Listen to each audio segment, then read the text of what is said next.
Hello दोस्तों, आज हम लोग जो है सेंटेंस के बारे में बात करेंगे कि सेंटेंस क्या होता है। ठीक है, सबसे पहले हम सेंटेंस की डेफिनेशन को देखते हैं कि सेंटेंस की परिभाषा क्या होती है। सेंटेंस को हिंदी में वाक्य कहते हैं और सेंटेंस की परिभाषा क्या होती है ये जान लेते हैं।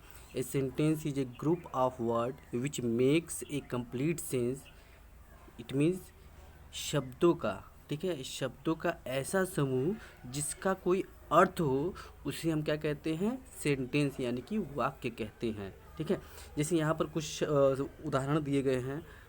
उदाहरण में जैसे यहाँ पर दिया गया है, Ram is reading a book, he goes to school daily, some boys are playing cricket and Savita is singing a song. ठीक है, यहाँ पर ये जो उदाहरण दिए गए हैं, ठीक है, इन सभी में देखने के लिए कॉमन क्या चीज़ है।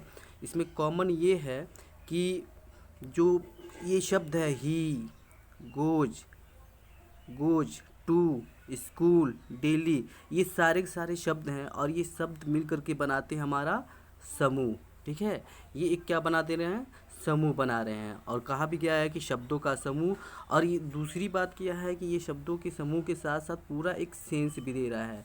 ठीक है, अब जो शब्दों का समूह हो, जो पूरा सेंस दे, जो अपनी पूरी मीनिंग बताए, उसी को हम सेंटेंस कहते हैं। उसी तरह से he goes to school daily, वह प्रतिदिन स्कूल जाता है। Ram is reading a book, Ram किताब पढ़ रहा है। Some boys are playing cricket, कुछ बच्चे क्रिकेट खेल रहे हैं। ये सारे शब्द जो हैं, ये सारे वाक्य जो है एक शब्दों के समूह हैं और ये समूह जो है क्या व्यक्त कर रहे हैं, अपनी पूरी पूरी मीनिंग, ठीक है, पूरा सेंस व्यक्त कर रहे हैं। और इसी को हम क्या कहते हैं, सेंटेंस। तो अब तक तो आपको समझ में आ गया होगा कि सेंटेंस क्या होता है। सेंटेंस कुछ नहीं होता है, एक ग्रुप ऑफ वर्ड होता है। ठीक है, ग्रुप ऑफ वर्ड होता है और जो क्या करता है, एक कंप्लीट सेंस बताता है। ठीक है, क्या बताता है, कंप्लीट सेंस बताता है, वही सेंटेंस होता है। फिर आगे हम बात करेंगे फेज की। फेज को हिंदी में हम क्या कहेंगे, पहले ये जानना बहुत ज़रूरी है।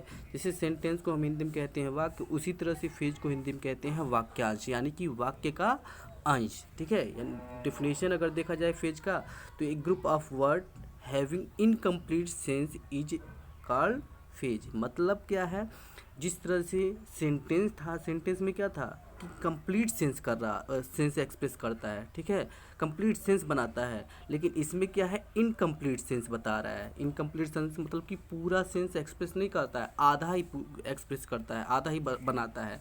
इसको उदाहरण को देख लेते हैं, जैसे on the table, in the winter, in the east. ठीक है, ये कुछ उदाहरण दिए गए हैं जिससे हम फेज को समझ सकें। जैसे ऑन द टेबल, ठीक है, ये तीन शब्द हैं, तीन शब्दों से मिलकर ये पूरा फेज बना हुआ है।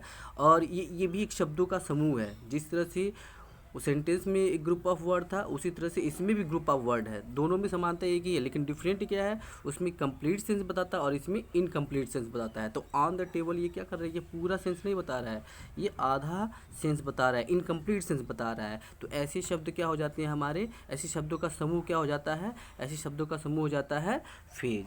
क्या हो जाता है, फेज। तो ये हमारा था फेज। और इन दोनों में ज़्यादा डिफरेंट नहीं होता है। सेंटेंस में क्या होता है, सेंटेंस में जो है ग्रुप ऑफ वर्ड होता है, लेकिन वो कंप्लीट सेंस बनाता है। लेकिन फेज में क्या होता है, ये भी ग्रुप ऑफ वर्ड होता है, लेकिन ये कंप्लीट सेंस नहीं बनाता है। क्या क्या बनाता है, इनकम्प्लीट सेंस बनाता है। तो उम्मीद है आप लोगों को ये समझ में आ गया होगा कि ये सेंटेंस क्या होता है और फेज क्या होता है। अब आप लोग करेंगे क्या, सबसे पहला काम ये है कि आप लोगों का ये होमवर्क है, होमवर्क में आप लोग लर्न कर लेंगे डेफिनेशन, मतलब परिभाषा लर्न करेंगे, किसका, सेंटेंस का लर्न कर लेंगे और फेज का, इन दोनों की परिभाषाएं लर्न कर लेंगे। और परिभाषा के साथ साथ इसके जो उदाहरण दिए हैं उसको भी आप लोग लर्न कर लेंगे और समझ लेंगे, तो बहुत अच्छी बात है। इसी के साथ ये चैप्टर ख़त्म होता है। फिर हम आगे आप लोगों के लिए नया वीडियो लेके आएंगे जिससे आप लोगों को आसानी से समझा सकें। तब तक के लिए धन्यवाद। और हाँ, वीडियो को सब्सक्राइब करना मत भूलिए, सब्सक्राइब और लाइक ज़रूर करिएगा। धन्यवाद।